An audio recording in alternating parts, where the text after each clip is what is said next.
Today is Monday, February the 28th, 2022, and it's a great day to have a day here on the Spurs Up Show, the best Gamecocks podcast on the internet. On today's show, we start with some big-time announcements in regards to the business as well as upcoming events for you guys as well. Of course, then we dive into the Yardcocks as South Carolina baseball improves to 6-1 after a series sweep of the George Washington Colonials at Founders Park. Guys, I will break down that series sweep in its entirety. We'll talk key takeaways, also hand out the Oot Oot award, talk Slapdick of the weekend, who's hot, who's not, and talk what's next for Mark Kingston's ball club as well. Also, of course, guys, we'll break down everything that happened on Saturday night on the hardwood as South Carolina men's hoops falls to Alabama by a final score of 90-71. Guys, I'll give my biggest takeaways from Saturday, and I also hand out the Shooter Shoot award and talk what's next for Frank Martin's squad as well. Also, news and notes to get into, including Shane Beamer speaking at SEC Media Days, everything you need to know of when that will happen.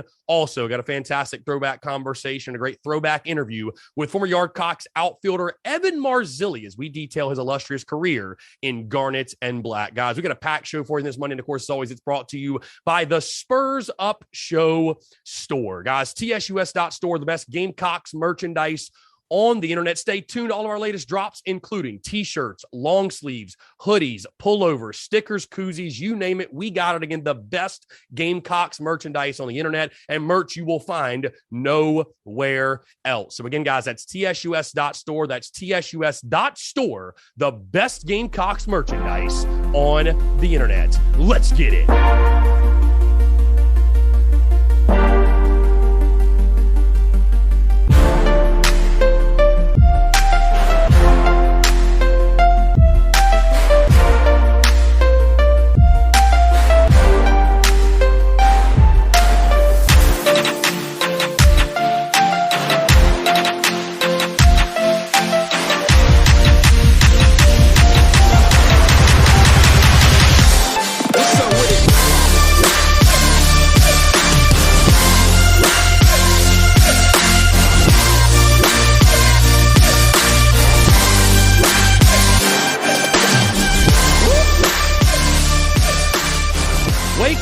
Wake up! It's Monday! And it's not just any other Monday. It's the Monday of South Carolina Clem Sucks Week, the best rivalry in all of college baseball. Folks, yours truly fired up here on this Monday, this final day in the month of February. Hope you're all doing well. I'm Chris Phillips, your host of the Spurs Up Show as always, and we have got a lot to get into here on this Monday, guys. Gonna hope you had your fantastic weekend, and I hope this show does find you no matter where you are, what you are doing. We got to start with some business updates because some very, very big news became official and dropped on Friday, if you will, and I want to share it with you all. And again, guys, on that note, you know, when I talk to people about the Spurs Up Show and I talk to people about the business, I always refer to it as we. And I cannot tell you how many times people have asked me, Chris, why do you say we? It's you recording the podcast. It's you making the content. It's you publishing things. It's you doing all the business side of things. Why do you say we when it's you? And I've talked about this a lot on the Daily Crow. I've talked about this a lot in conversations with different folks. But here's the reason why. I say we because without all of those who are first off in my inner circle, my family, my friends, my support system, all of those, though, who support the show, the listeners of the podcast, those who tune into the Daily Crow, those who buy the merchandise, those who show love and share our content on social media, without you all, without the fans and the supporters of the Spurs Up Show, we would be nothing. Okay, we would be nothing. So I look at TSUS as an entity, as we. It is all of us in this thing together. It is not just me. Am I a very big piece of it? Sure, but it's not just me. It's all of us. And when positive things happen with the Gamecocks, of course, but with business, we all celebrate together accordingly. And that's what we're doing here on this Monday, guys, because huge news that I dropped on Friday, and I do want to expand. So really briefly, I don't want to bore you. If you're familiar with podcasts, you will know that podcast hosting platforms are a thing, right? When you create a podcast and you upload it, you don't just upload it straight to iTunes or Spotify or Stitcher or whatever platform it is. You upload it to a hosting platform, where that be something, for example, like Buzzsprout, Red Circle, Anchor, whatever the site may be. You upload it and it disperses, right, to all those other entities for your listening pleasure. So a couple of weeks ago, the CEO of a company called Blue Wire Podcasts reached out to me, wanted to have a Zoom conversation, said they love the podcast, love the content, love our social media, loved everything we were doing. Long story short, had that meeting, had that conversation, also had a couple of buddies that are actually partnered up with Blue Wire right now, and was able to chat with them. And after some in-depth conversation and in-depth research, it just made sense for TSUS, especially on the business side of things, that we would migrate over from, we've been on Red Circle the last 2.5 years or so, but migrate over to the Blue Wire Podcast Network. Now, I want to make this very clear. What does that really mean for you all? Not a ton. You're still going to get the Spurs Up show the exact same. And I made very sure to be clear, guys, by the way, and I want you all to know this. I made very sure to make sure they were clear and understand we had a mutual understanding that I had creative control. I was still going to rock and roll and make content, do everything exactly how I do it, and that they were not going to put their hands or touch anything in regards to that. And certainly that's going to be the case. And guys, I want you to know I would never sacrifice creative control for money, certainly for access or anything in between. So what does it really mean for you in regards to the podcast on a daily basis, or the Daily Crow, or the content? Not going to change a ton. Here's why it's a big deal, though, because Blue Wire is going to assist in helping us bring on national partnerships, national sponsorships. And this was something going in the 2022 calendar year that I thought about and said, you know what? I feel like we're moving closer to that as a business, because we are growing, right? The numbers obviously are exponentially growing, and that's because of you guys and your love and your support. So again, thank you all so much. But we're moving towards, I love partnering with local businesses, the small businesses across the state of South Carolina, or just whatever size business it is. But I really felt like, we're making waves, man. I think a national partner and a national sponsor could make a lot of sense and could be something that could really benefit the end consumer and our listeners and our fans and people that rock with our content, rock with everything we do.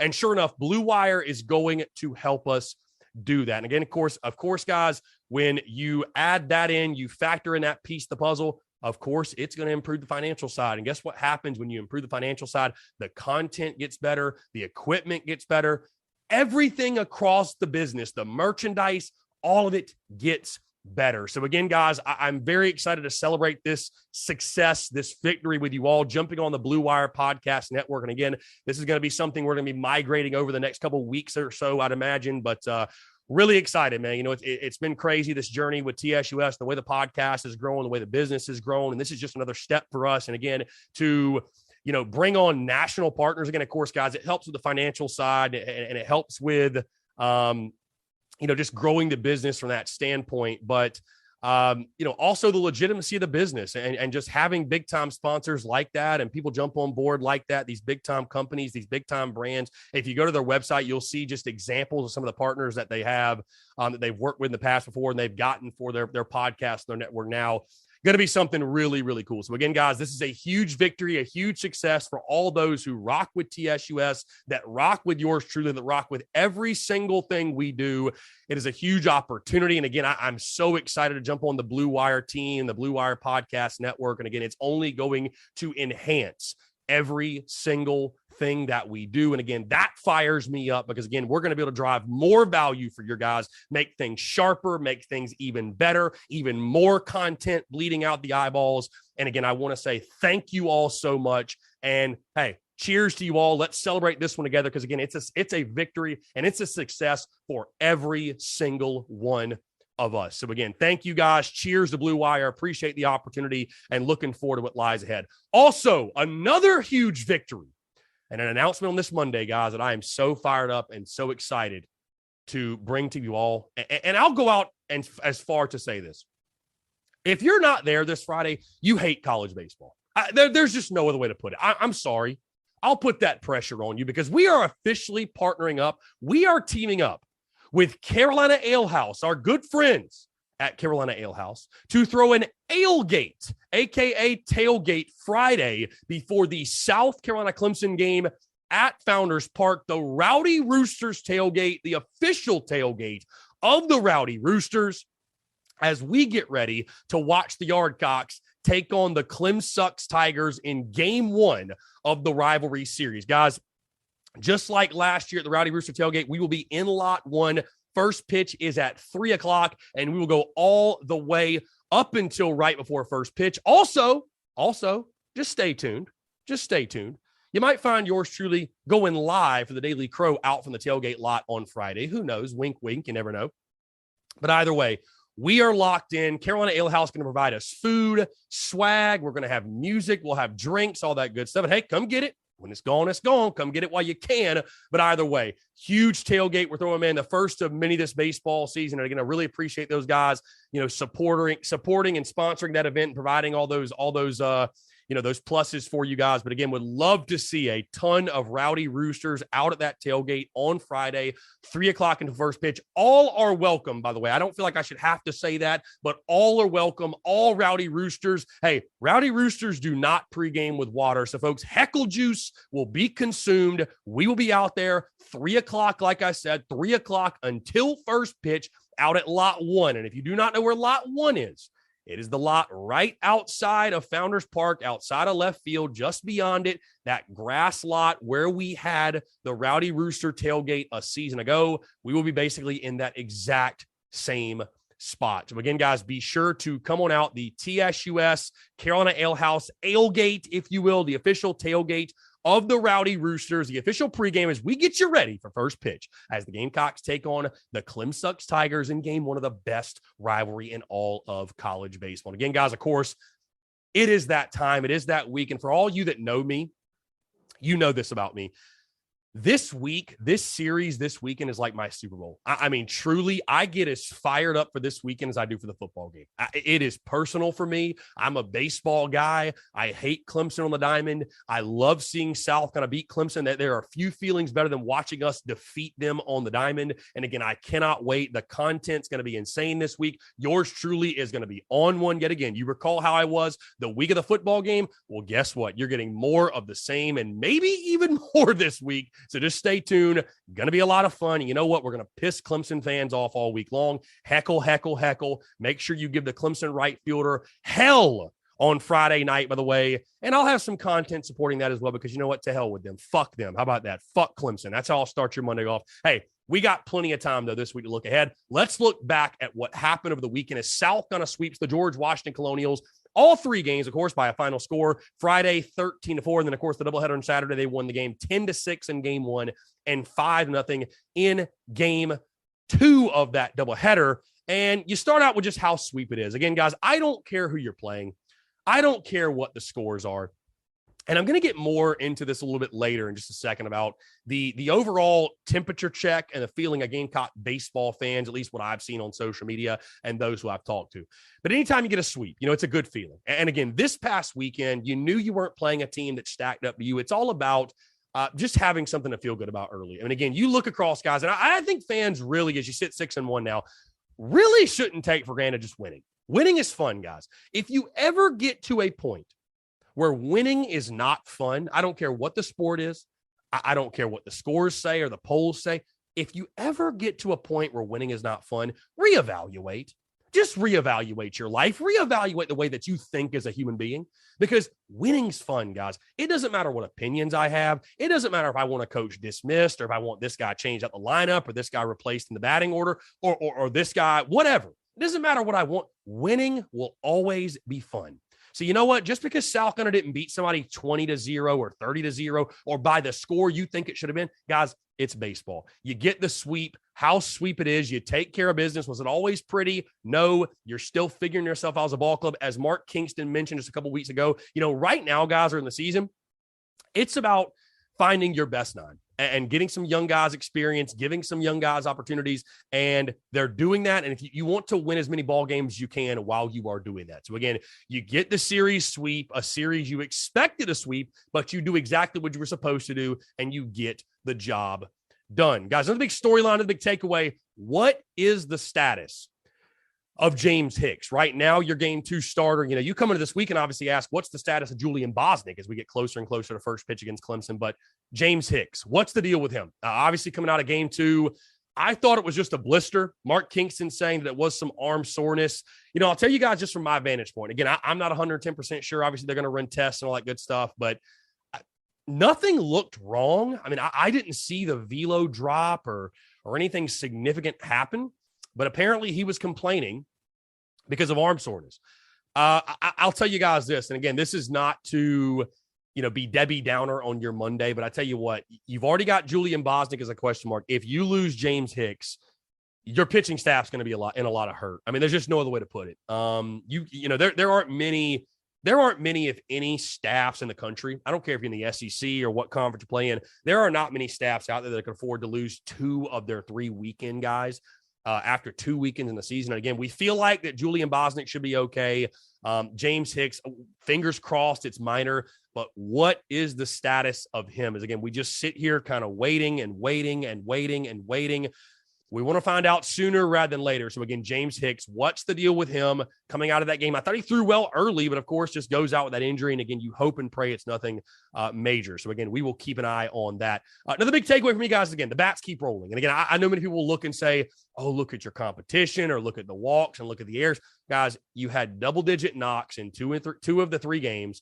And really the third game, I could argue you should have had double-digit knocks, because I swear the ball that Andrew Eister hit to the third baseman, hit the heel of his glove, I think he might beat that out anyways. I don't know why they just don't give him the knock there and get to 10 hits. But either way, you know, listen, I know it's not necessarily explosive nature. You see a team like Tennessee who's scoring 20 runs in a game, and you see this team, you see that team, what have you.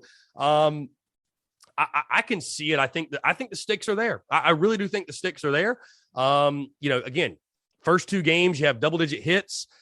I have no issues with how you're swinging it right now. Again, it's got to get better as the competition gets better. The execution's got to get better. You're still leaving the bases loaded way too many times. You're leaving guys on base way too many times. But guys, I mean, how much can you really nitpick? How much can you really complain?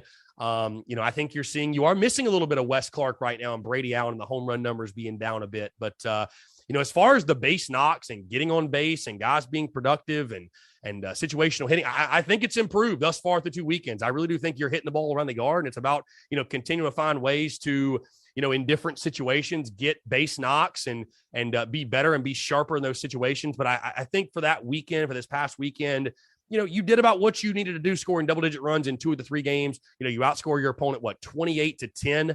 You know, I think you took care of business exactly how you were supposed to do.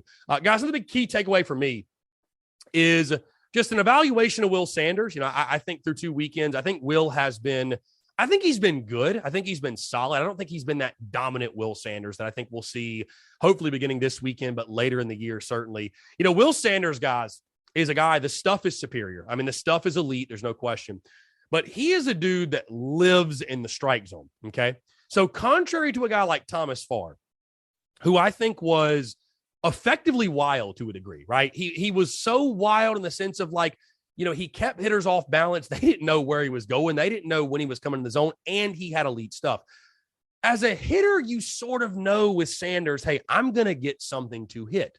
So with that being said, you know, Will Sanders is a guy, he's going to get hit every now and then. He's going to let his defense work for him. There's no question. I don't see Sanders nitpicking and having a 14, 15 strikeout type of game. I think he'll make that adjustment as he gets in a better competition, at least trying to be a little bit more fine and paint the corners and run that fastball and let it sink out the zone and use that breaking ball differently and that changeup differently. But, you know, I can live with what Will Sanders is giving you right now. Again, is he that right now, that overly dominant type of dude? No, but he doesn't need to be in the second weekend of the season. Throw a lot of strikes, be efficient, let your defense, which has been phenomenal, by the way, and has been extremely underrated, I think something we have not talked about enough, let your defense work for you. And again, we know it's in there. Will Sanders will bump it up 94, 95, 96. The stuff is elite. It's big time. And I think we'll start to see that this weekend and moving into Texas and then an SEC play. But, you know, it's fun to watch Will Sanders pitch. It's a guy that makes it look really easy. I'm sure he makes a lot of kids watching question whether they want to play college baseball or not and face a guy like that. But, you know, it's fun to watch your ace. And listen, with the injuries behind him, with Hicks and Bosnick, it's going to put even more pressure on Will Sanders. So again, can he continue to develop, evolve? Again, they're going to probably let him go a little bit longer this weekend as he takes on Clemson. They're going to say, hey, saddle up. We're riding you. You're our guy. Let's ride you to victory. And again, I expect Will Sanders to continue to sharpen up, and improve and be even better than he's been in his last start as we go throughout the season. Final thing, guys, is this. Because, again, I talked about the hitters earlier. I had that listed down here, hitters hit. And, again, you have the double-digit knocks. And I think you swung it fine. But and what I don't like to do, because you guys tune into me to get my temperature check and get how I'm gauging the ball club, okay? But, our business is housed on social media, right? Everything we do is on social media. So I see what people are saying. And you get sort of a feel on how people feel about the ball club. And I think most people are kind of sitting back saying, okay, you've done what you need to do the first 7 games. You're 6-1. You got App State tomorrow, all that good stuff. But now you got the rivalry series. Then you got Texas and then SEC. And so things are going to kick in a high gear. And you're going to find out over the next 2-3 weeks who this team really is. But, I can't help but see some of the comments from people about what this ball club is, what it's lacking. And so I wanted to give you guys truly my realistic analysis of this team through 2 weekends. And the first thing I'll say to that is this. I think it's very wise to not overreact to anything you've seen in the first 2 weekends. Guys, we've seen Mississippi State lose to Northern Kentucky. We've seen close games across the board. I feel like this is going to be one of the crazier years in college baseball ever. I mean, look at East Carolina. They can't win a game. They're a preseason top 15, top 10 by some publications. You just don't know, man. College baseball, that's what makes it so great, is the parity and the uncertainty, and you just never know what's going to happen. But my realistic take on this ball club, okay, because I refuse to – there are certain people, the trap folks fall into is there are people out there that give an opinion, but they give it from their side of the narrative, if you will. And they're trying to push a certain narrative through their opinion. Okay. So there's some people out there that are giving opinions on this ball club that do not like Mark Kingston to begin with. They thought this ball club was going to be porous to begin with, or even vice versa, right? They're sunshine pumpers. They think he can do no wrong, Mark Kingston. They think this ball club maybe is better than it actually is. So I want to give you guys my realistic analysis of it through 2 weekends. I'm not the doom and gloom of look at Hicks and look at Bosnick. I think you're getting both those guys back, okay? And as long as you do that, I still believe this weekend rotation has the makings of one of the better ones in the SEC. Is the bullpen still a bit of a concern for me? Yes. And here's the reason. You're not trotting out 95 after 95 after 95 after 95, okay? And that's not to say you don't have quality arms, because you do. You do. You got guys with good stuff. But the reality is this, you're not trotting those guys out there. I don't know that you're trotting many first-rounders out of your bullpen right now, okay? And we knew that was going to be the struggle area, and we knew that was going to be an area of concern. And again, you've got some guys that have stepped up. But what do these guys do when they get under the lights against Clemson, against Texas, and SEC play? A lot of these dudes are freshmen. A lot of these dudes are youngsters. A lot of these dudes have never really been thrown in the fire. Even the JUCO guys, they haven't really been thrown in the fire quite yet. So we're going to find out. There's guys with good stuff. There's guys that I'm high on, I'm excited about. But I'm not ready to draw a conclusion on whether they're going to be elite, slightly above average, average, below average, what have you, okay? But it's still an area that I look at the bullpen and say, I want to continue to see more out of the pitching. It's still an area that I'm a little nervous about. Now, the hitting side of things. Are we perfect swinging the stick right now? No, we're not. We're not.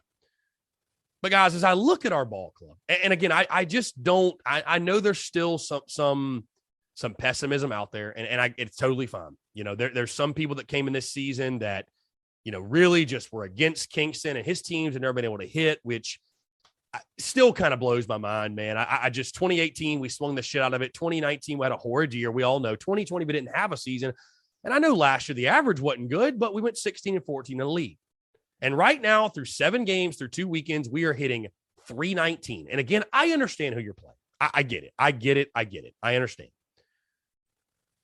But I guess I would just say this. Allow this ball club to fail before you just completely write them off. Right? Because again, just because you don't beat a team 20-0 You don't take down George Washington, like kind of doing what Tennessee was doing to Iona, 29-0 in a game. That doesn't prove anything. It's just because you scored 29 runs on Iona, that don't prove anything, man. Now, it's great to build confidence, certainly. It's great to build confidence. It's great to have a bunch of guys feeling good swinging a stick. It's great to have a bunch of dudes, that have high averages and have seen a lot of success, and the baseball looks like a beach ball to them. It's great to have that going for you. And so again, I don't think you can really draw any conclusions after 2 weekends. But so while you can't say, oh, this is an Omaha team after 2 weekends, I'm also not understanding some of the people I'm seeing that are just saying that, this ball club is porous, they're trash, they're this, that. I'm not seeing that either. There are many areas this team's got to improve. But guys, I love having something to work on and something to get better at after a series sweep versus having to learn through real turmoil, like AKA losing games. You know what I mean? So these next few weeks will tell us a lot. But overall grade, let's just say you beat App State tomorrow. Overall grade, done exactly what you're supposed to do. 7-1. I said 7-1 before the season started. I said, hey, 7-1 going into Clemson. I think that's where I see you. And sure enough, there you are. You're probably going to be at 7-1 if you can get the win tomorrow night. So that's my realistic take on it, guys. Again, I want to give you sort of a level-headed take. I'm not throwing this team a parade and saying that they're going to go to Omaha, but I'm also not doom and gloom of, just because you didn't win a ball game 20-0, that doesn't mean to me, oh, well, you're not very good because you only scored 10 runs instead of 20 runs. Like, come on, man. I just, baseball's not like that. Style points in baseball, they don't exist. They don't exist. Stop bringing a football mentality to baseball. You win by a single run, you win the ball game. That's all that matters. That's all that matters. I don't care who you're playing. So anyways, going to be really interesting to see over the next couple of weeks who this team is, because we'll find out. We will find out very quickly. We will find out quickly. And I will say this too, guys, though, to all those who may be listening, that, you're and I love people being critical, and I love people being harsh. I do. And the passion, because you know what? I talk about this a lot with basketball. There is no competitive pressure. There are no expectations. There are no people wanting more, right? You ask for more when it comes to Carolina men's basketball, and you get shunned, and people talk down on you like you're crazy.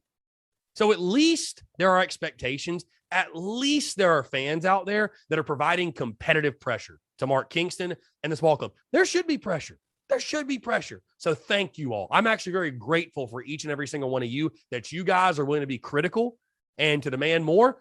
All I'm saying is let's give them the opportunity to show us this weekend. Let's give them the opportunity to show us against Texas. Let's give them the opportunity to show us an SEC play, because you never know. You never know. This team might do something crazy and go win the next 2-3 series, and all of a sudden you get hot and guys step up and, they evolve into players they can become, and they become superstars. You just never know what could happen. So again, it's going to be a fun ride.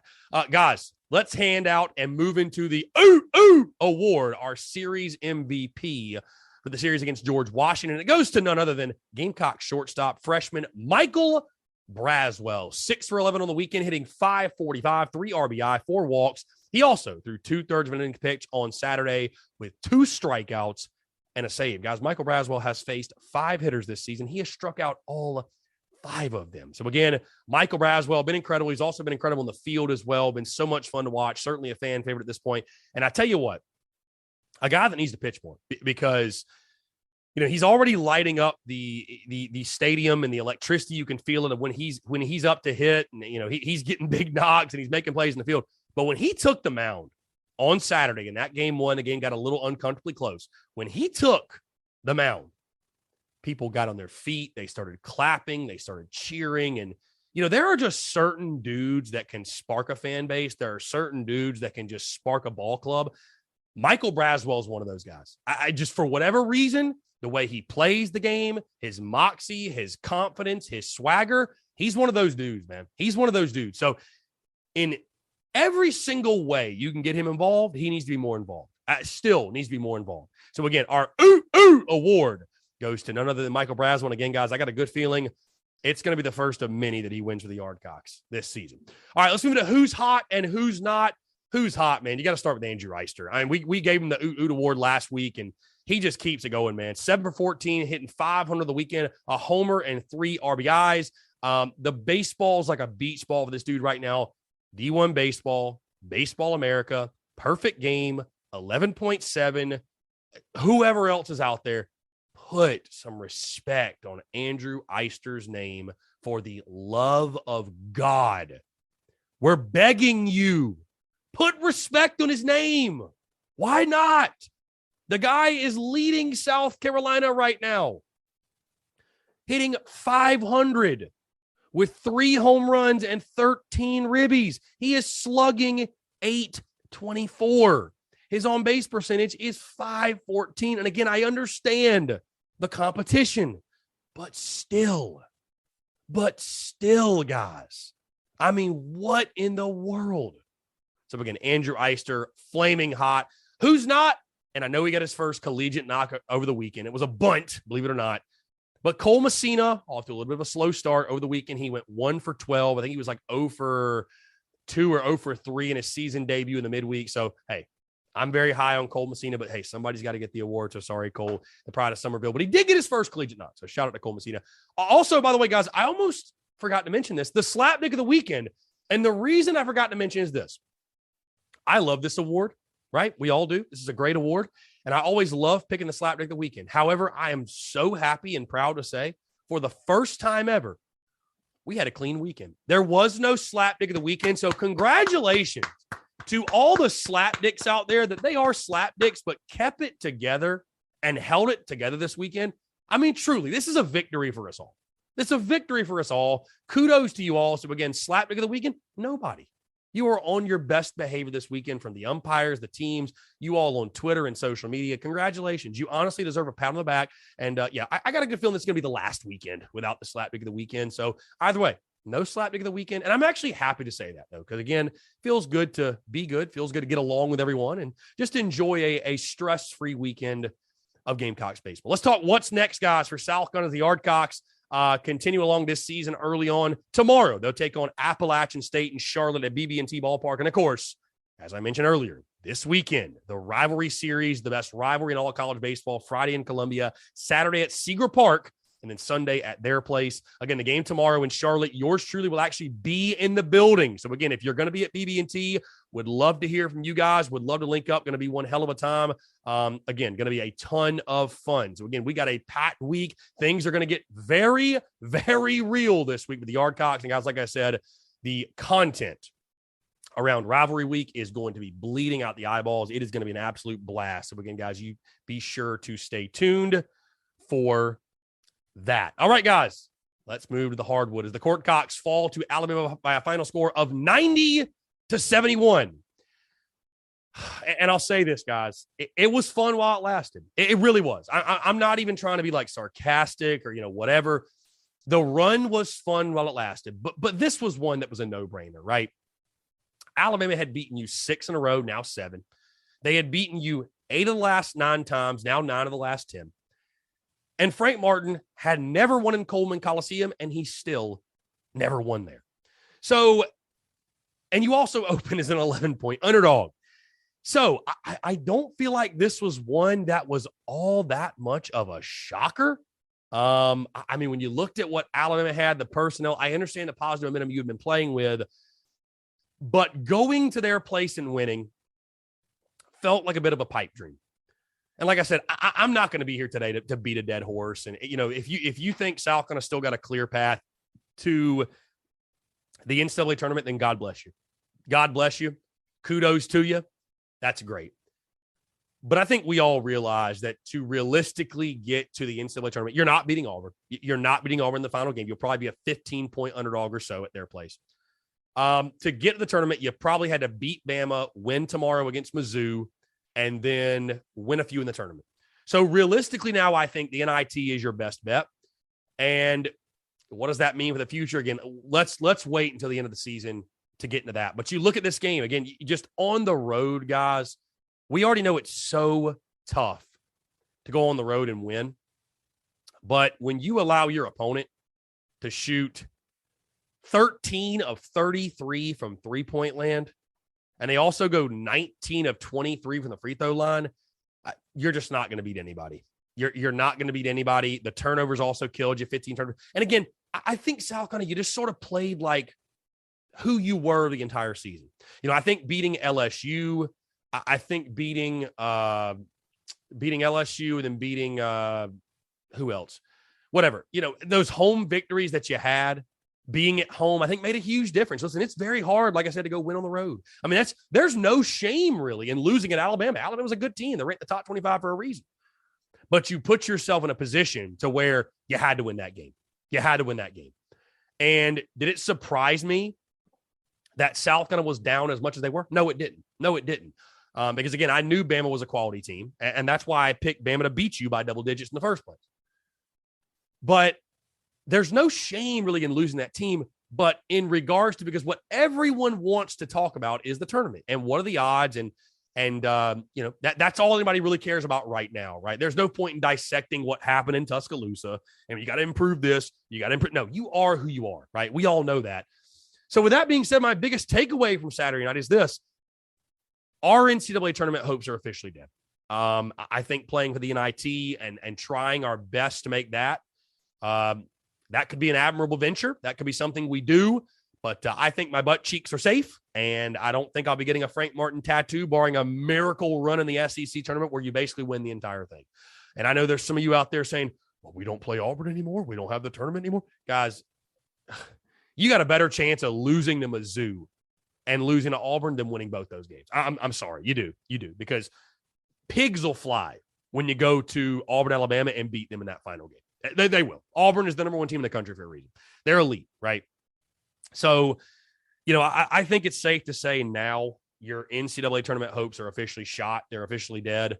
It was gonna be a long shot, guys. Even if you won, you beat Bama, you beat Mizzou, and then lost, it was still gonna be a long shot, right? It was still gonna be a long shot. So I think the tournament hopes are officially dead. You can still make the NIT. I think there's still a lot to play for. Hey, you saw South Carolina back in the Devin Downey and the Carlos Powell days of winning back-to-back NIT titles. And those are honestly some of my favorite memories as a Gamecocks basketball fan.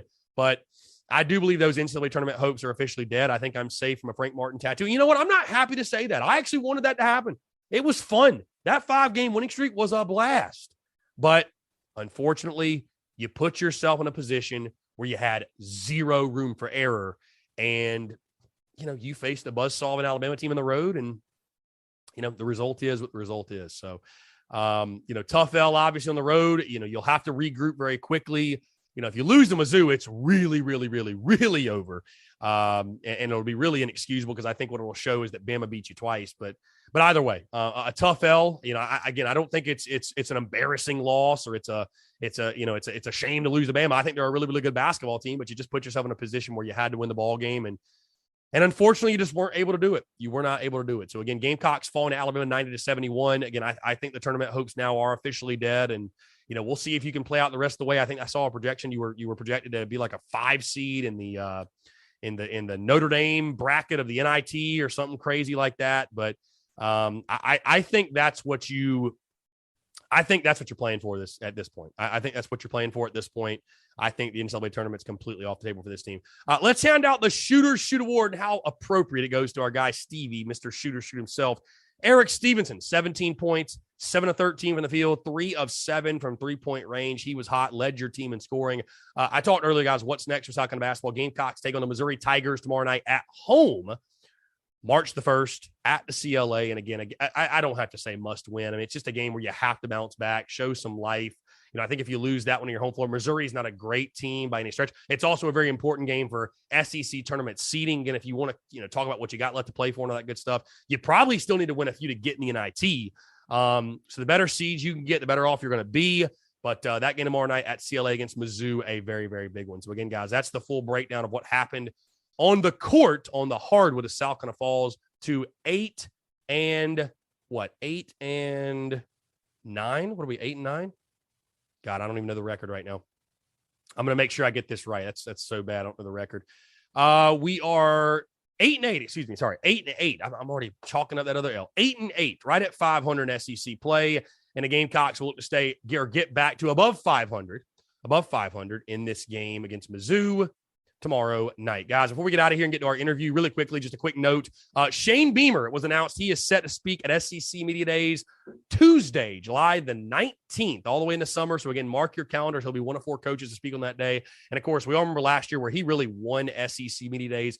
And it's always a lot of fun. We're right there smack down in the middle of summer. Things are slow. No games are going on. And SEC Media Days really serves as the start of the college football season. Of course, guys, that's the time the week before I drop my full predictions, my full preview, my full game-by-game predictions, and I lock in those for the college football season. But officially official, they'll be in Atlanta, Georgia, by the way. Shane Beamer set to speak at SEC Media Days Tuesday, July the 19th. Guys, hey, that's going to do it all for me. Appreciate you all tuning in. Like I said, stay tuned all week long. The content is bleeding out the eyeballs. Of course, we've still got basketball. The women's tournament, by the way, as the women get their final dub over the weekend. Appreciate all those that came out to Carolina Ale House and Harbison, by the way, in Columbia, South Carolina. But the women's basketball team gets a dub over Ole Miss. A lot of fun to watch. Feels good to be good, of course. And they will be the 1 seed in the tournament. They will play on Friday. But again, we'll have full coverage of the SEC tournament this weekend. But going to be one hell of a week, man, with that. With men still going, men's basketball, with the Yardcocks, obviously in their midweek game, and of course the Rivalry series, and yours truly, man, it's Clemson week. I'm going to be on one all week long. So again, you guys buckle up, lock in, make sure you block out time. Tell the boss you got something to do on Friday because we're throwing down for the Rowdy Roosters on Friday before that game, before game 1. And again, guys, thank you so much for the continued love and support, man. Without your love and support, there's no way we'd be able to do what we do. And again, the Blue Wire partnership and everything we got rocking and working behind the scenes right now. And it's just, it's incredible, man. I stay so busy with content and so busy with events and so busy in the present moment and just getting after it that I don't take a lot of time, really, truly, honestly, to stop and reflect. Because again, a body in motion stays in motion, man. We keep it freaking moving nonstop. But when you sit there for just a moment, we can sit here right now in this moment and reflect on that at one point, doing this thing in Charlotte, had no clue what it was really going to evolve into and become. And because of you guys, showing love, showing support, rocking with it and continuing to encourage, man. And those words of encouragement, again, meeting you all at Founders Park and at different games and venues and events. And I will always be fueled by service and by gratitude and by perspective. And it's something I'll never lose because, again, we've come a long way. And this Blue Wire partnership is something that is a blessing, man, beyond measure, beyond words. And it's all because of you guys, your love and support, man. And obviously the work we've also put in our end, but without you guys, your love and support, and TSUS isn't what it is, and it isn't what it's becoming. And again, I'm just so grateful for each and every single one of you guys. Again, thank you all so much. Hope you have a fantastic rest of your Monday and enjoy this conversation with former Gamecocks outfielder Evan Marzilli.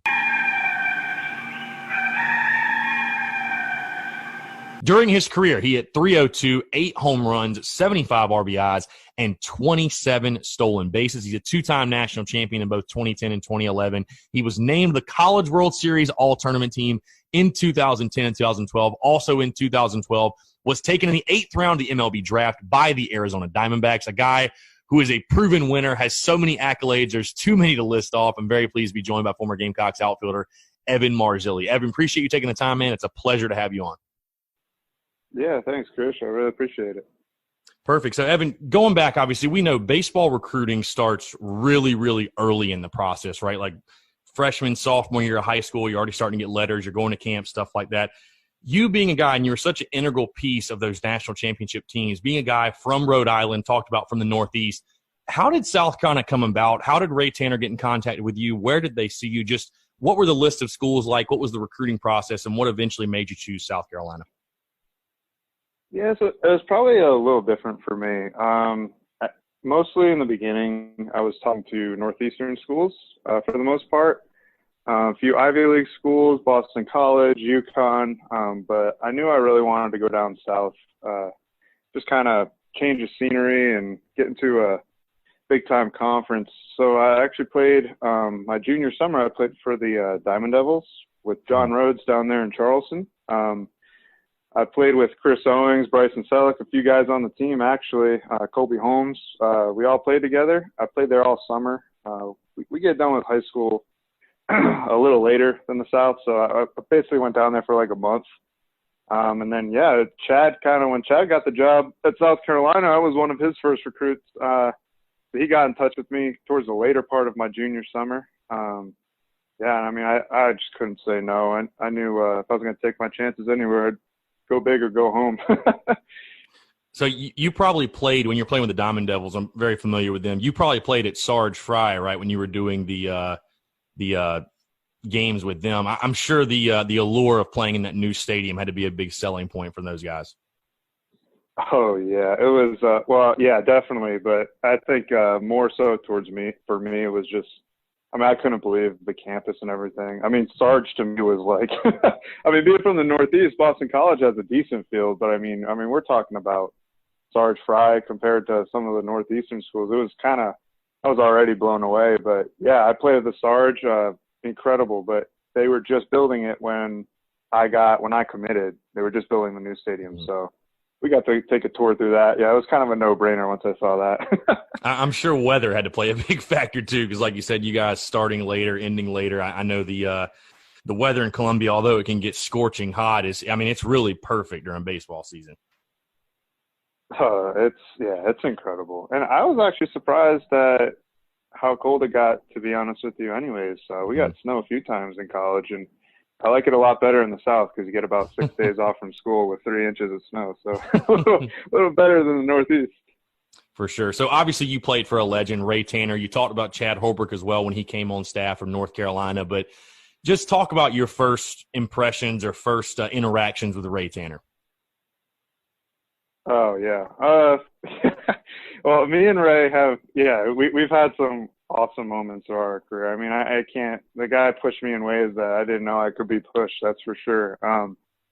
It felt like, being from the Northeast, it felt like, maybe he would jive, kind of jab at me a little more, a little with some pretty funny jokes here and there. But, we had an awesome relationship. He, one of my first interactions, was kind of just on my official visit, and you could just tell from the beginning he was just about winning. And honestly, that's who I am too. I'm just about winning. And, as much as I want to do well myself, I just want to win. And I've always been a winner, and that's just been my theme throughout my whole career. I've just always wanted to win. And I mean, that's what I saw when I saw him. And I mean, I knew we could bond over that. That's for sure. For sure. So I want to talk about your freshman year, Evan, because like I said, you get on campus, 2010 is your first season. You really bust on the scene, and you play in 63 games, hit 385, 3 homers, 12 RBIs. What do you attribute to such a smooth transition from high school baseball to college baseball? Not just playing in college, but playing in the SEC as well. I mean, you're facing top-notch arms every single weekend. But again, you're able to handle it as a true freshman. You're named to the World Series all-tournament team. I mean, again, what do you attribute that smooth transition to? Yeah, what's pretty crazy is there really was not a smooth transition. I had an awful fall my freshman year. Like, I don't know if it was, just a uptick in competition or whatever it was, mechanical problems, whatever was going on. But I had a pretty awful fall, and it took a lot to turn it around, to be honest. A lot mentally. Confidence in myself as a player, but I mean, I did not start right away. I was, you saw that team. I mean, we had Jackie in center, Witt in right, Adam Matthews in left. I mean, we got 3 guys hitting over 330 in the outfield. I mean, it was tough to break in, and I knew, you have to earn that stuff, especially with Ray. He doesn't play true freshman a lot. I had to earn it, and I just, trusted in myself and going out there and playing as hard as I could. And I know my defense could get me some time, and I figured the hitting thing out. And it was not smooth as a transition, but it was pretty incredible to see what I came from the beginning of my freshman fall to the end of that freshman year. I guess the thing I could attribute to it would just be, all my teammates around me. It's just, they always have confidence in everybody. There was never oh man, this guy stinks. It was, no man, you're going to help us today, no matter what it is. Even if it's just laying down a bunt in the 8th inning, like you're going to do something today, and we're going to be pumped about it. So, I would attribute it more to my teammates and, making that transition a little smoother than it probably could have been. That's for sure. For sure. So that 2010 season, Evan, obviously you guys win the national championship, do something that had never been done at South Carolina. I want to ask you, though, and you mentioned, when you met Ray Tanner, and South Carolina baseball, even before then, had an extremely proud tradition, of winning, of excellence. But when did you know in that 2010 season that, did it ever click for you that you looked around and you're like, we may really have a realistic shot at winning the whole thing? Yeah, I'll never forget the actual moment that I thought, wow. It was, I think we had just swept Arkansas, at Arkansas. And I believe they were number 2 or 3 in the country. They had an amazing team. I just remember walking out and getting on that plane and being like, holy crap, man. Because the beginning of the season didn't start off so smooth. We kind of started off with a little, hiccup there against Clemson and East Carolina. And then, we hit Arkansas and swept them. And I was just like, wow, we are legit. And we've come a long way, and we're not going back. You could just tell throughout the season, it was just weekend after weekend, we gave more and more confidence. And then it was just wow, whatever happened at the beginning of the season, that don't matter anymore. And we're gonna do something special. I had no clue it was gonna be winning the College World Series, but I thought, man, I was like, at least we'll just get the playoffs and hopefully get regionals. No doubt. I want to say that 2010 season again, you guys finished up 21-9 in conference, battle with Florida all year long, Vanderbilt all year long. Like you mentioned, that Arkansas team actually finished 13th in the country. So they were pretty good themselves, finished 18-12 in the conference. But you guys obviously sweep through the regional round. You sweep through the super regionals in what was a really, really interesting super regionals in Myrtle Beach against Coastal Carolina. I guess I'll ask you, because I've had your buddies Christian Walker, Adrian Morales, Scott Wingo, a couple of those guys on. And I always find it interesting. They say Coastal was probably the best team that you guys faced throughout the entire postseason in 2010. I mean, would you agree? Where would you rank them at? Oh, yeah, man. Those were the 2 most stressful games of my life. Hands down. Both one-run games, yeah.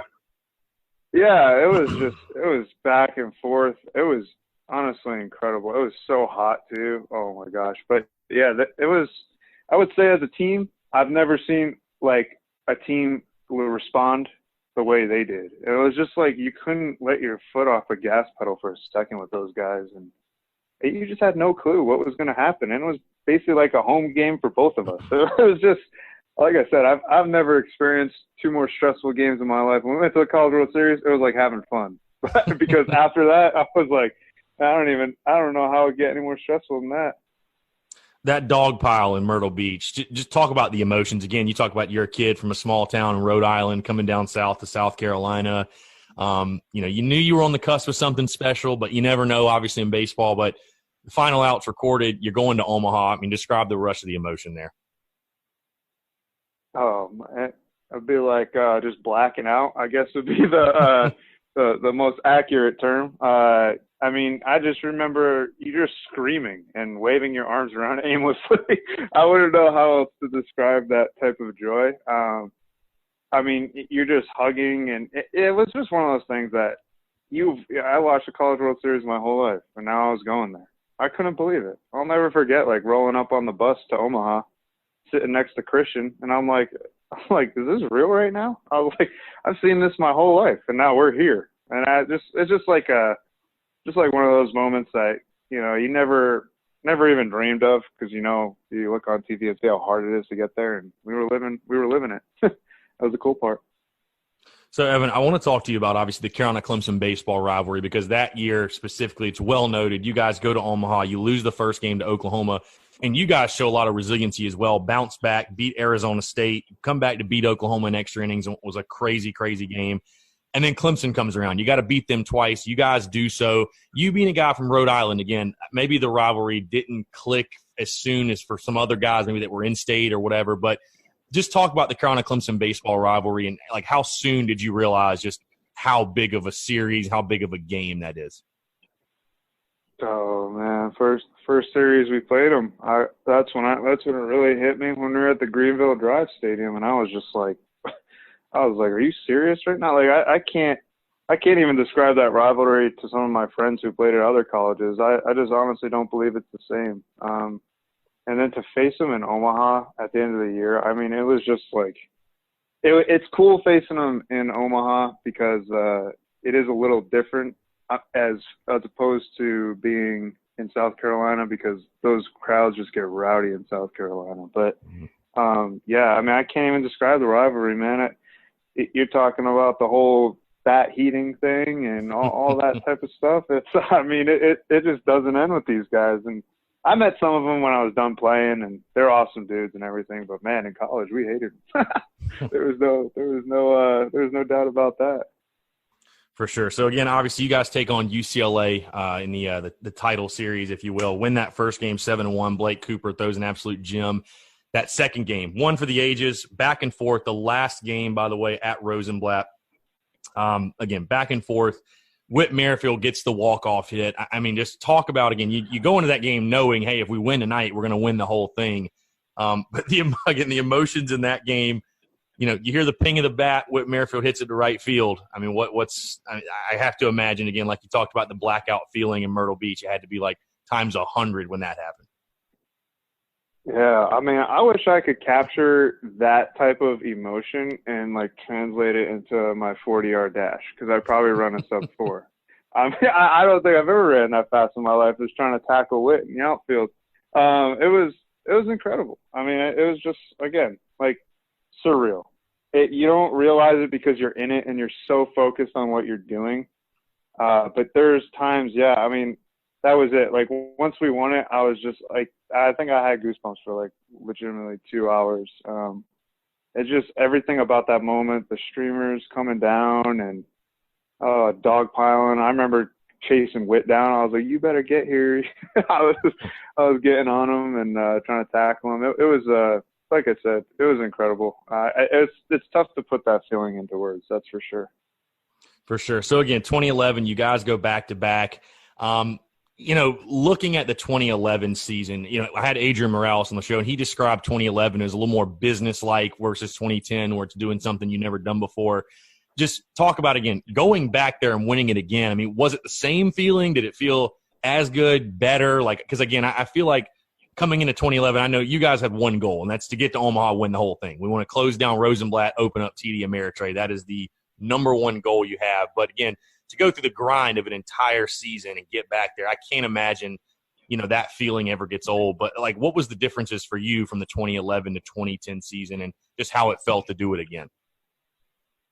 Oh, yeah. I mean, for sure, it was different. I can't say one was better than the other, but it was just way different. Yeah, the expectations were – I mean, I don't even know if I would say the expectations were higher. Like, it didn't feel like we – we're expected to go back and win it again. But like ourselves as a team, I've never been on a team that was more, like Adrian said, it's pretty right as far as like, it was business, man. I've never been on a team that's dominated like that. That was incredible.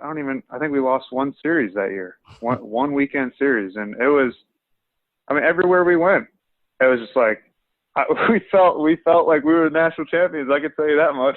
And I know we talked like we were too. It was different. It was more like we expected to go back and we expected to win it because we had done it. And it wasn't, I mean, it's a big deal, but once you've done it one time, you realize that, okay, that stuff you put on a pedestal is achievable again. And we fully expected to go back and do something great. And we did. I think that half of that was the attitude for sure. Have you ever played in a crazier baseball game than Game 1 against Florida in 2011? Oh, absolutely not. That was incredible. I mean, I remember in Wright seeing Jake Williams throw that guy out at home. I mean, I could see the entire throw in the air. I'll just never forget. I felt like that thing was in the air for 15 minutes, and then he threw him out, and I mean, I know the camera wasn't focused on me, and I'm glad it wasn't because I probably looked like an idiot jumping up and down behind first base. But I mean, getting back into the dugout, guys just screaming out of pure emotion. It was, I mean, Wingo, oh my gosh, Mooney. I can't even describe it. That was some next level. It felt like God was intervening on some of those plays. That's for sure. It certainly felt like that. I was blown away in shock. Yeah, it's crazy, Evan. When you take a look at your career, again, you win 2 national titles. You go to a third, which is kind of funny. I don't know if you feel this way, but I feel like a lot of times, or a lot of people forget about the 2012 team because you guys didn't win at all in a year that, for any other school, that's, a fantastic year. There's some teams that have never even been to that point. But because you guys had won it back-to-back, you get to the final, lose to Arizona. That 2012 team, for whatever reason, just never gets talked about, which I think is crazy. But, you look back at your career. Again, you can't be disappointed. You win 2 of them. You go to a third. Heck, I think it's both you and Christian Walker. I think I asked Christian the same thing. Is there any college baseball player that's ever had a better career than you guys? You go to 3 national titles and win 2 of them. That's pretty much how you draw it up, I feel like. Yeah, man, I hear it all the time from my buddies that I play pro ball with. I guess in college it felt so normal. It felt like that was going to happen every year because it did. But then when you talk to some of your buddies when you get to pro ball and none of them even been to a regional, it really makes you feel fortunate for the experiences that, I got to experience. 3 times. You're right. People definitely don't talk about 2012 as much. And 2012 was a special year because we had some young guys that really hadn't experienced anything yet. And they still got to go to the College World Series and strapped it on. And, it's definitely due to some of the guys that were there previously, holding everybody accountable. But yeah, I think about that all the time. And I hear it from my buddies all the time as well, just how lucky I really am. And we were great. We earned it. But yeah, sometimes you just got to be fortunate. You just got to feel how fortunate you are, For sure. I wanted to ask you, how much easier did it make it to face SEC pitching, the pitching you got to in the postseason when, and every day in practice, you're facing guys like Michael Roth, Blake Cooper, Sam Dyson, Matt Price. The list goes on and on and on. How much easier did that make it for you guys? Because I feel like the best arms you were ever going to see, you saw them in your own practices. So it's nothing foreign for you guys. Yeah. I still think the greatest accomplishment that we had was winning 22 straight postseason performances. And I think about this all the time, but you look through the arms that we had to face, Garrett Cole. Oh my gosh! Just to start, you're just running through first rounders, Drew Pomerantz. You're just looking through all these first rounders, big league guys that are still in the show doing their thing. It wouldn't have been possible without the guys we had even throwing to us. And like I said, we were a full team. We would talk to pitchers. So how are you going to throw this? How are you going to throw that? We were all in it together. So even the knowledge that these guys would share with us was pretty awesome. And obviously it helped, but yeah, when you got Sam Dyson and Roth and Matt Price throwing to you in the fall and spring scrimmages, getting you ready for the season. I don't know how it could get much better than that in college. That's for sure. Yeah, I wanted to say, Evan, one thing I remember about your game specifically when you were in college, obviously a speed guy on the bases, but you were a really, really good situational hitter. I think it was in the College World Series a couple of times. You had a couple hit and runs that, you literally just could not have drawn them up any better. Was that something, how much work into that part of your game did you put in? Because obviously you go through rounds in the cage, you do a situational round and home run round and whatever, free swing, stuff like that. But how much, was that something that you just sort of embraced being that guy, being a really, really good situational hitter? Yeah, I think it also probably caused me to focus a little more too. I think it was one of those things I always performed better in the postseason, and maybe it was because I don't know, maybe I wasn't so worried about getting drafted or anything like that. I knew it was just about winning and getting the team. Not that I guess I don't know. I guess I wasn't too worried about that stuff in the season, but in the postseason it was straight up about winning and situational hitting, things like that cause you to focus a little more. And it was just one of those things. Every year I perform more in the postseason, and situational hitting, I've always kind of been good at it, whether it be a focus thing or, maybe it's just, I definitely do work at it, but I think it might just be that level of focus it requires a little more. And it seemed that there were every situation I needed to get something done. Felt like I did for the most part. I have plenty of situations where I didn't. I can promise you that. No doubt. So 2012, obviously you get taken 8th round of the MLB draft. two questions. One, I mean, just describe the feeling of obviously that's the goal since you're a child, a kid, is to get drafted and play professional baseball. So describe the feeling of that. But also, was there ever any consideration to come back to USC for your senior year and go for another one again? I know the 8th round it's pretty hard to turn down, obviously, but was there ever any consideration to come back in 2013? Yeah, definitely. The toughest thing was that was the first year of the new draft.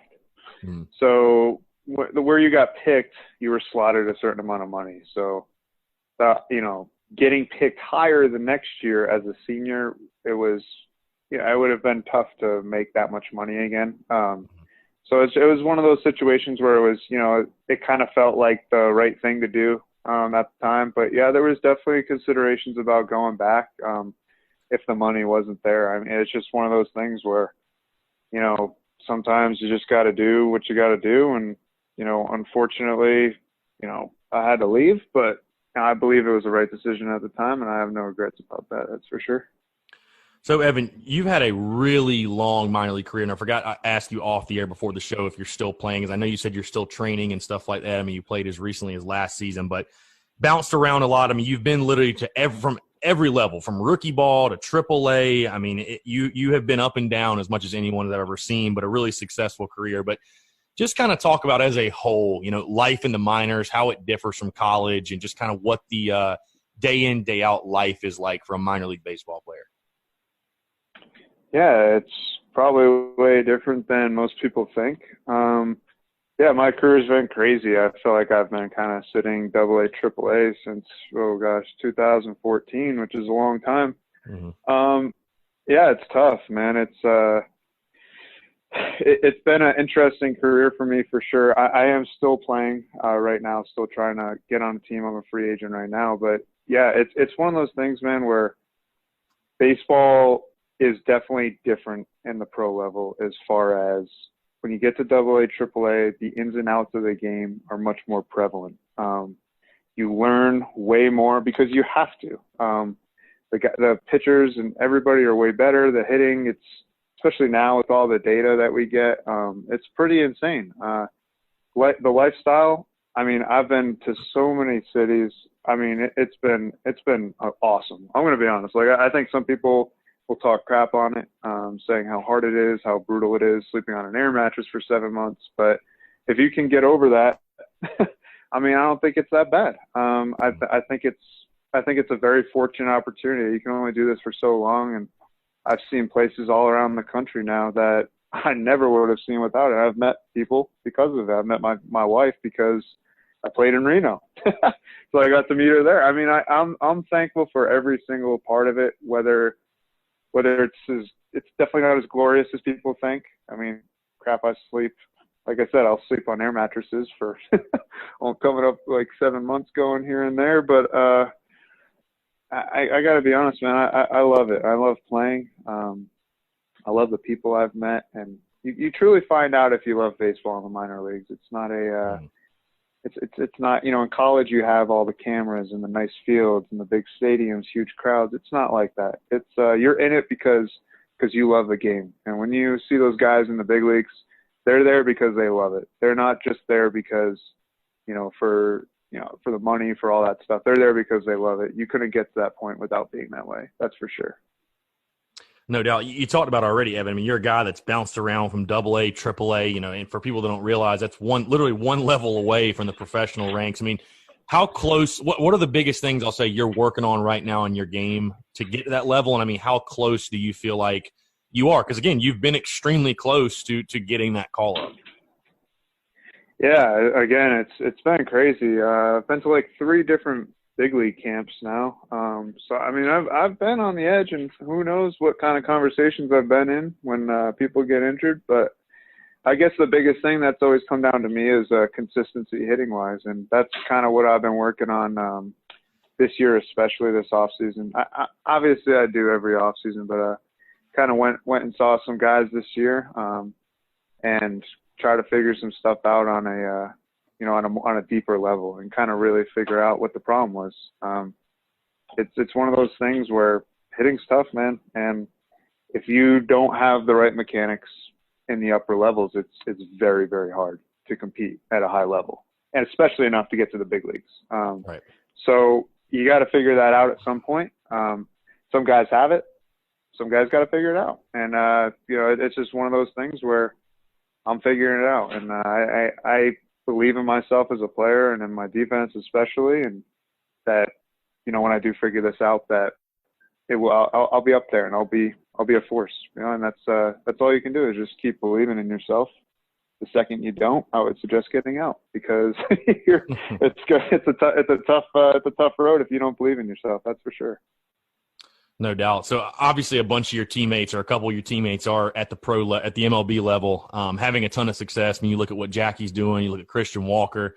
You look at Whit Merrifield leading the MLB in hits. I mean, and then a ton others, obviously, in the minor league ranks along with you. But how often do you keep in touch with those guys? And I guess just how cool is it to see, guys that you were literally teammates with on those teams having so much success at the MLB level? Oh, it's incredible. I mean, Christian's like still my best friend. I mean, I'm talking to that dude like twice a week.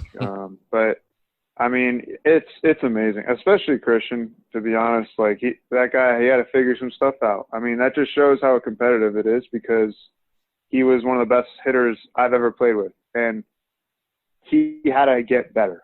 Like, he had to get better to be where he is now. And like that guy never gave up. When he had every excuse to kind of like, feel sorry for himself, he never did.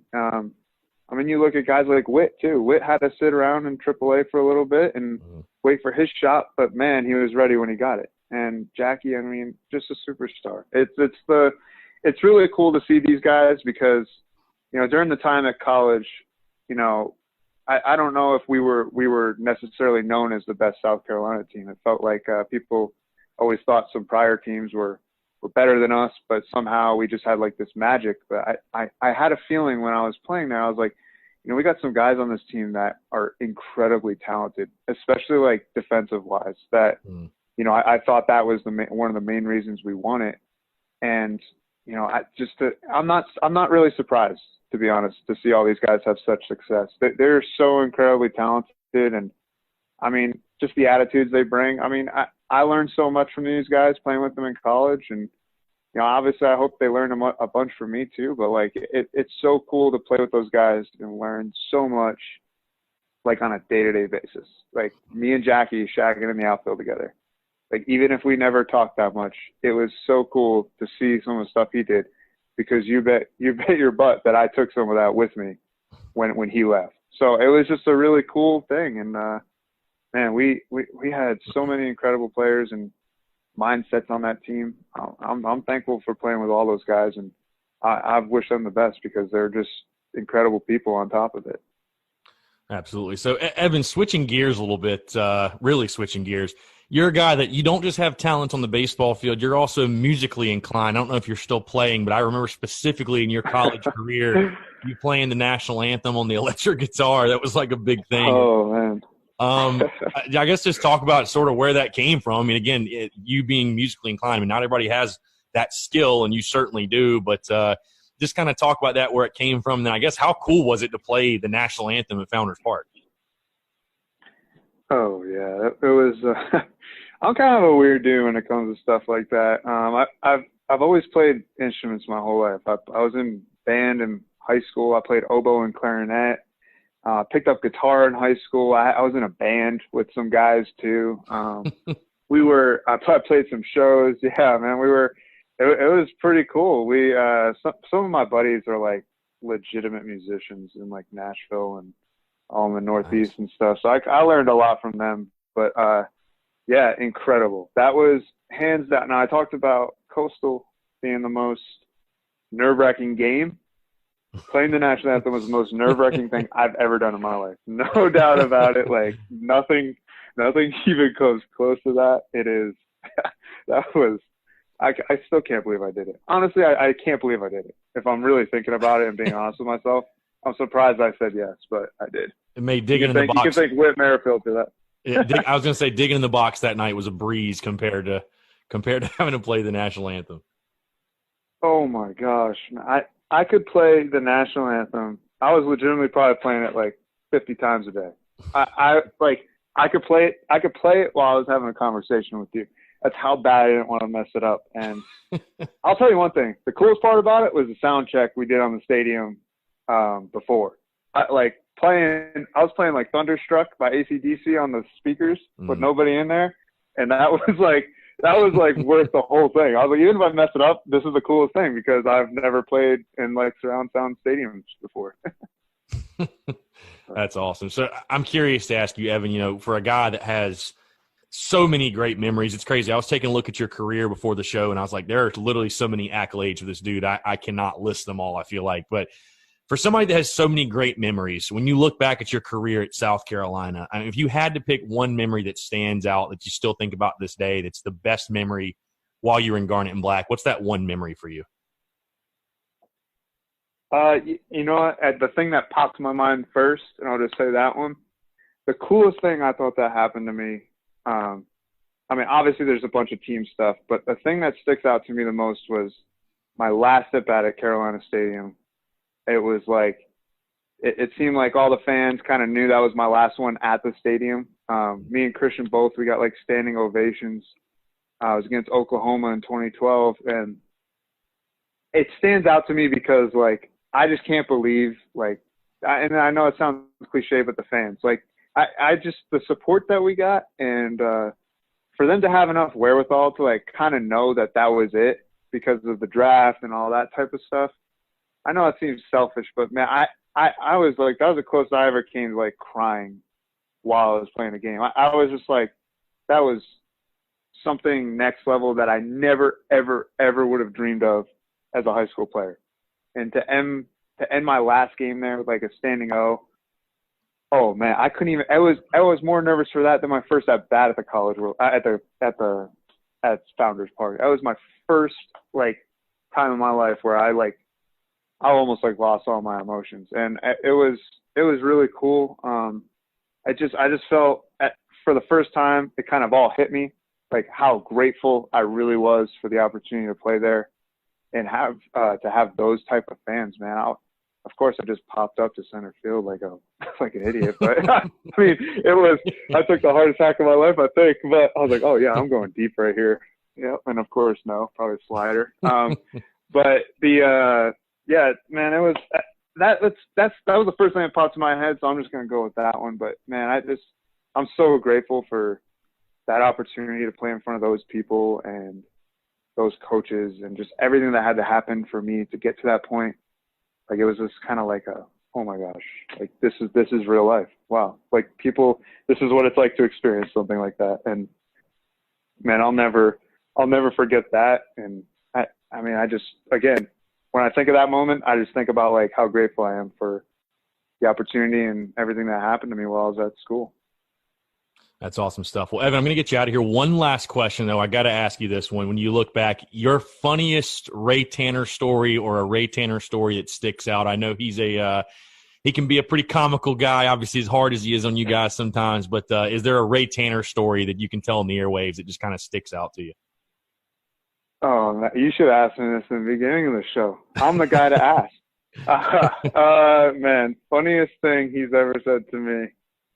If he's listening to this, I'll probably love this. But it was my freshman year.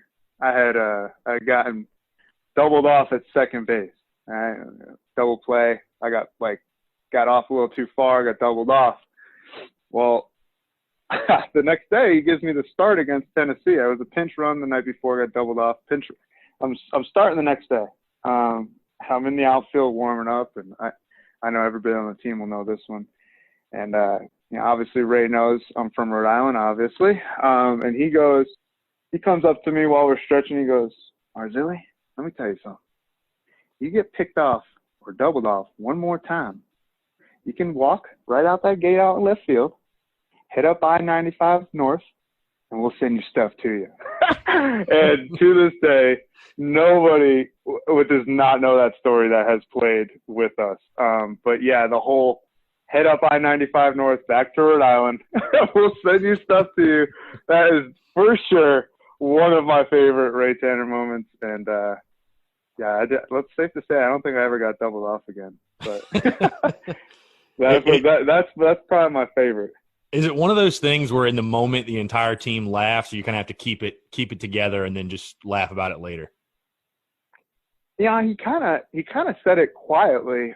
I think it just got around because I just had to tell people. I was like, man, that was the funniest thing I ever heard. I think I told Christian, and then Holbrook just ran with it. Oh yeah, it was one of those things where you talk to anybody from the team, especially the coaching staff, they'll remember that. That was hilarious. Yeah, I have so many of him, man. He's a hilarious guy. A lot of people. I wish he would have been mic'd up more. That would have been. We could have made a reality TV show out of that.